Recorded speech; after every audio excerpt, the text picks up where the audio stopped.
The United States of America, the land of the free and the home of the brave. For centuries, this country has represented hope and opportunity for millions looking to build a new life. But a decade after 9/11, are Muslims still welcome here?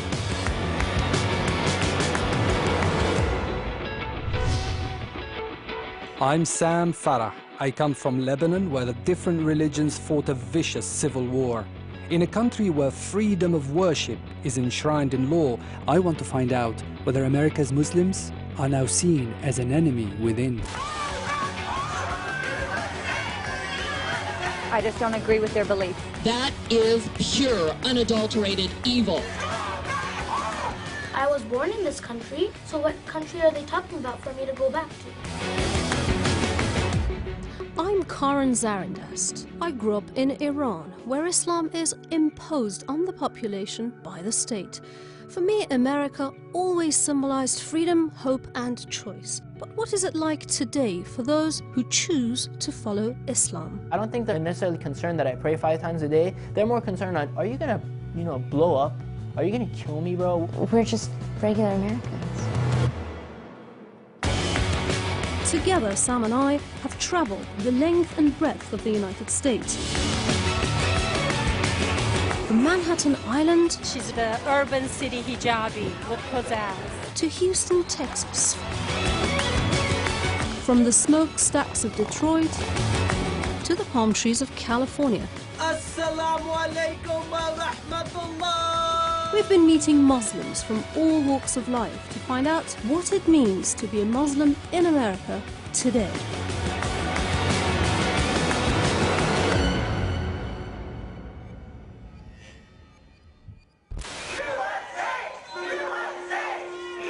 Orange County, California. A Muslim charity's fundraising dinner is surrounded by right-wing activists.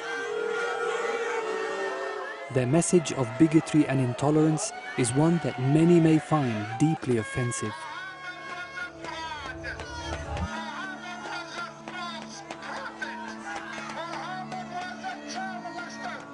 This is what Islamophobia looks like today.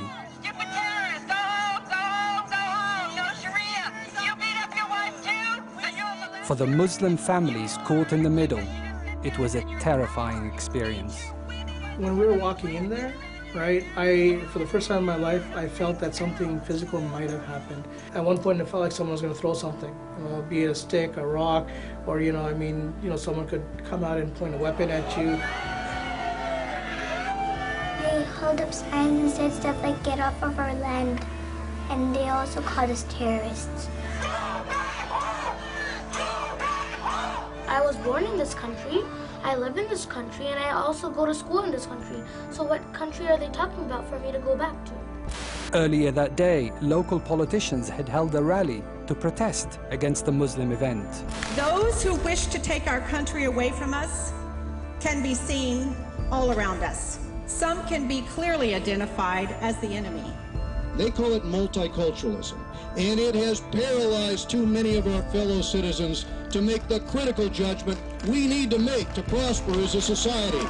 I have a wonderful 19-year-old son who's a United States Marine.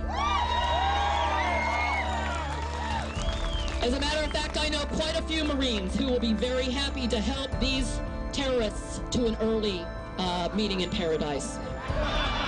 To actually be on the receiving end of the hate, it's horrible, And at this stage of my life, because I'm a mother, and I have to care for my children, and I worry about their future.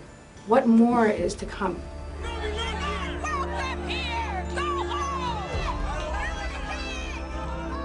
I love the United States. My family even moved here from Iran. What happened in Orange County was really shocking. I wanted to know if this was an isolated incident or part of the daily reality for Muslims living here. Back in the 80s, when I was studying here, being an American Muslim simply wasn't an issue. So how has this country changed since 9/11? The upsurge in anti-Muslim feeling started here, at Ground Zero. September 11th, 2001. 10 years ago, the United States suffered the most deadly terrorist attack in its history. America went on the offensive. This nation is at war with Islamic fascists who will use any means to hurt our nation. A decade later, Osama bin Laden is dead, but the war on terror grinds on. Back where it all started, we were allowed into Ground Zero to look at the reconstruction firsthand. It was an emotional experience, visiting the exact spot where 3,000 innocent people had died. For many Americans, this is a sacred place, and 9/11 has defined their country's relationship with Islam. What happened here 10 years ago means a lot to the rest of the world, means a lot to Muslims who live in this country and to Muslims who live elsewhere. It's just got so much significance.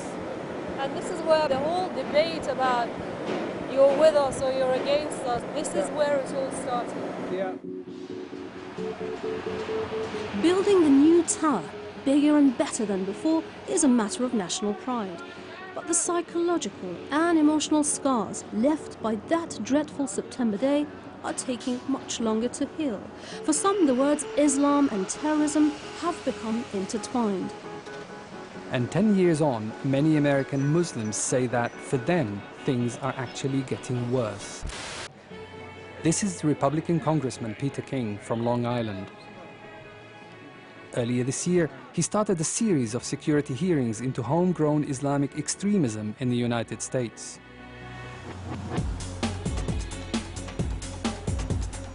Al-Qaeda is attempting to radicalize the Muslim American community.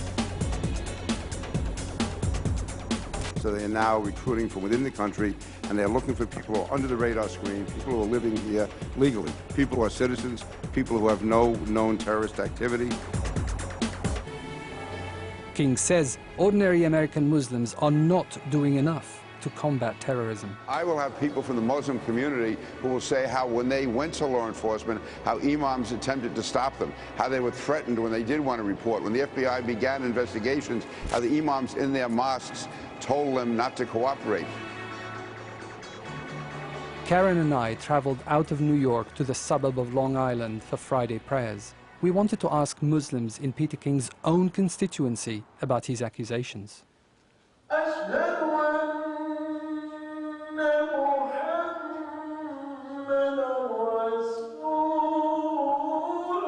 There was an amazing diversity in the congregation.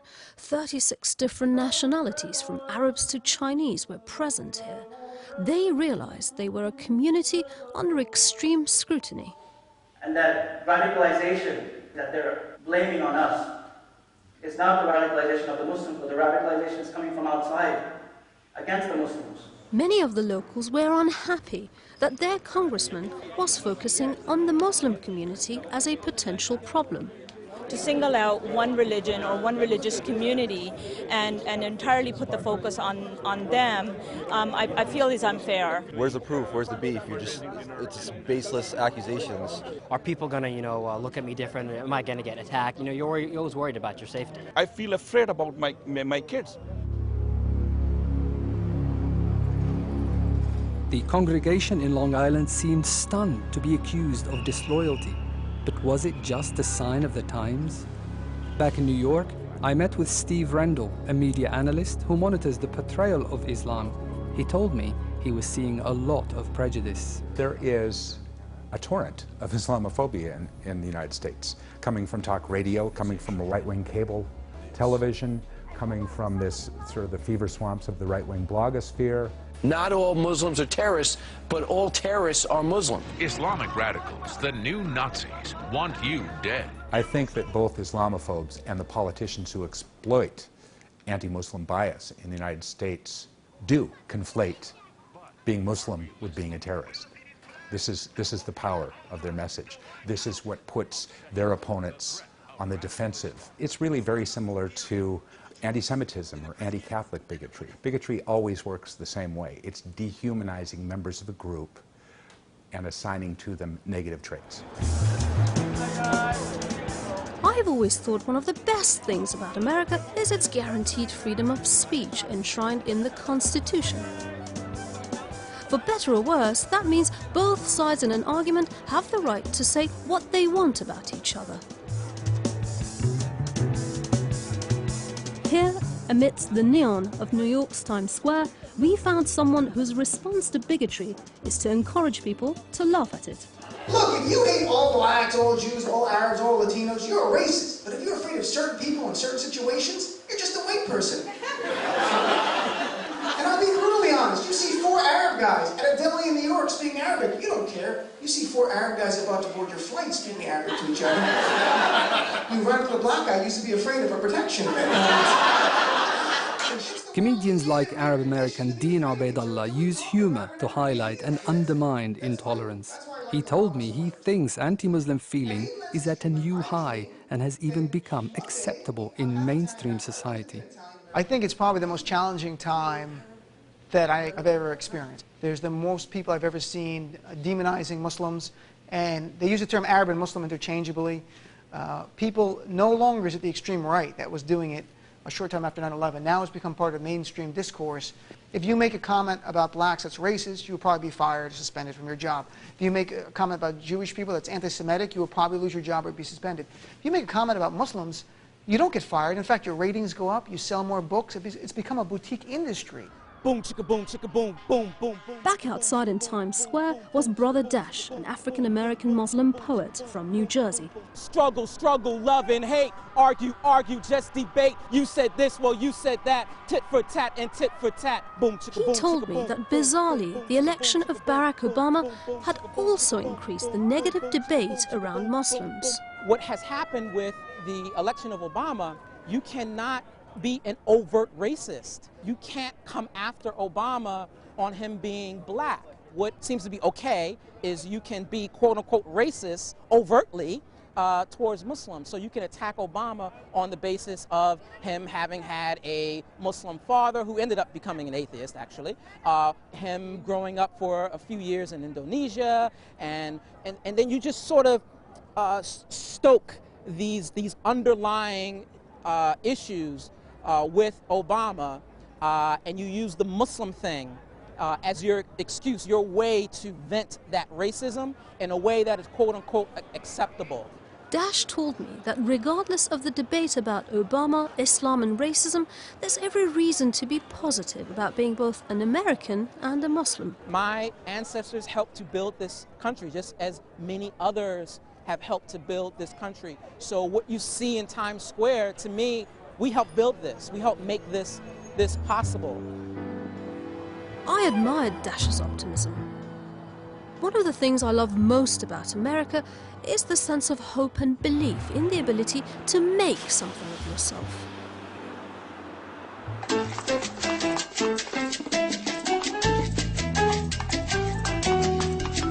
Elif Kavachi is a Manhattan-based fashion designer who has created a range of high-end Islamic couture. To practice their Islamic religion more freely, her family moved to the United States from Turkey.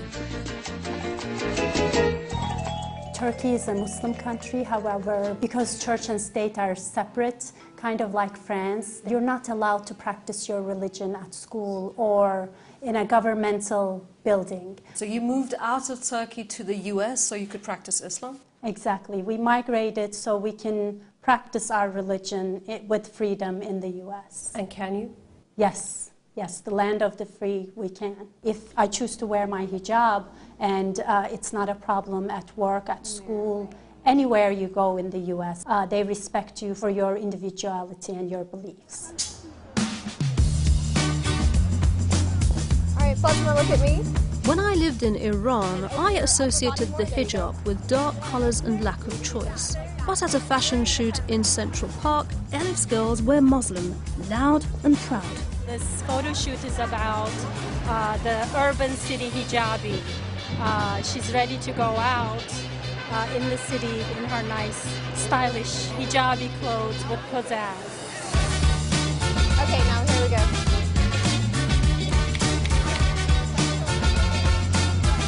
Her business is booming. In fact, Muslim women in the United States have levels of success and visibility unmatched elsewhere.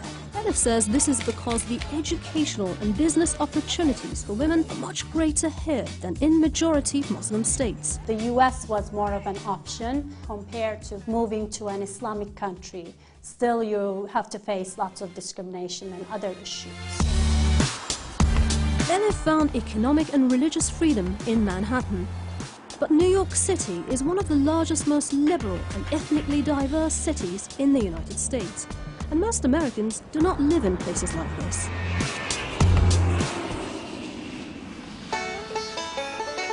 So how is life different for Muslims living in a small town in the Midwest?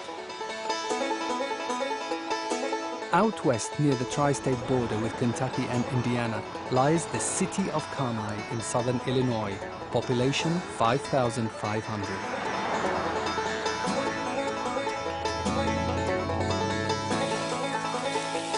It's a typical slice of small-town USA, self-styled as the place where northern vigor meets southern hospitality. Agriculture, coal and small oil fields provide the main sources of income. Sure is. The people here say they believe in hard work, family, community and religion. The religion in question being Christianity. There are no less than 17 churches in Carmi.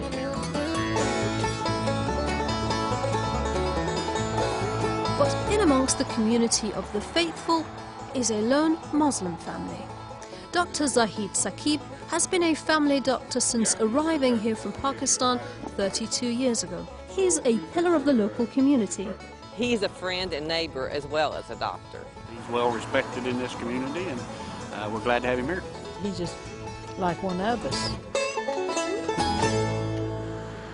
In a small town like Carmi, I think people have been extremely nice to me. It's a country of immigrants, and I think that most of the people do remember that. But occasionally, I do have to remind them that, yes, I'm an immigrant, just like your father or great-grandfather or the one before that came to this country. And he struggled, but he made it. And I am one of those people that came a little bit later. So occasionally I have to remind them about that when they get, I'm an American, you're not.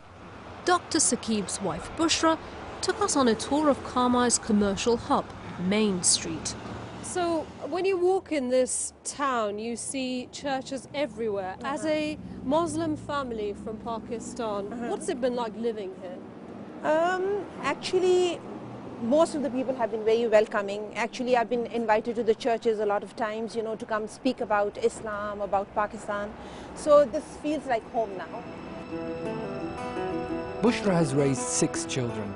Her conservative values meant that she, like many Muslims in the United States, was a natural Republican Party voter. But after September 11, 2001, all that changed. America got attacked, 9/11 happened. Yes. Why did you change from Republican to Democrat? See, I felt like Republicans were not accepting of Muslims, they were demonizing Islam. I feel like I'm defending my religion all the time, to people. I worry about the children, how every day Islam bashing is going to do to them. Do they want to be stand-up Muslims, Can they handle all the pressure? And the pressure has certainly come out into the open during some heated encounters over the building of new mosques. Most famously, a scheme to build an Islamic center near the site of Ground Zero ran into virulent opposition. But such scenes have been repeated across the country. Islam is not a religion? It's a political organization. I just don't agree with their beliefs. You don't want to see a mosque? Hell no! The mosques are used to call its members to insurrection and jihad. Carmi's nearest mosque is some 50 miles away across the state line in Evansville, Indiana. Local Muslims, including the Saqibs, had designed and built it themselves 8 months ago. It's their pride and joy. And it serves how many families? Approximately 200 families in the tri-state area. Some Muslims think that this is a hard time to be a Muslim in America. This is a hard time to build a mosque like this. How do you feel about that? Is this a hard time to be a Muslim? We thought so, but I think we are pleasantly surprised at the community in Evansville. And they have really not objected to it. Many groups come in, school, children, college students, all of them. And if they don't know about the real Islam and they equate terrorism with Islam, then it's our job here to educate them. And the best way to educate them is to know them and let them know you. And if we do that, then their prejudices are going to be much less. The Islamic community here is small. Perhaps one reason they choose to reach out to their neighbors. But Muslims tend to favor large families. The Saqibs themselves have 6 children, and so the demographics are changing.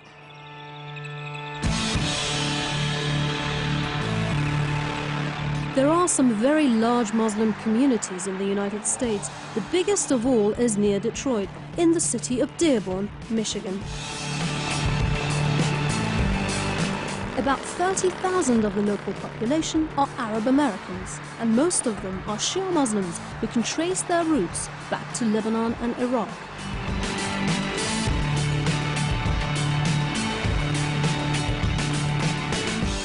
It was all a far cry from Carmi. The Muslim population here was in the tens of thousands and much more assertive.